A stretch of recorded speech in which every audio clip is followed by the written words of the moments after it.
งามอยู่แล้วเนี่ย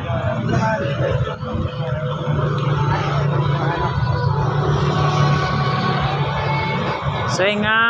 มสวยงามท่านนี้ก็เอาแล้วบ่ได้ไปเบิ่ง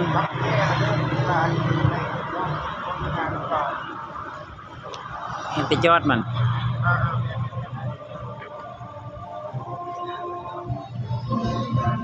2 ธันวามันยืนไปเล่า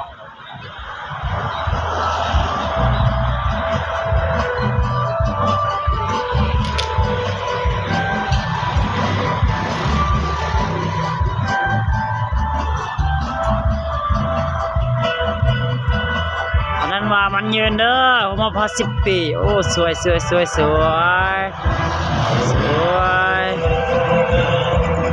กับทีมงานครับทีมงาน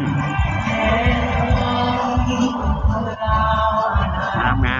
มบ่ได้ไปก็เห็นคือเก่าเด้อ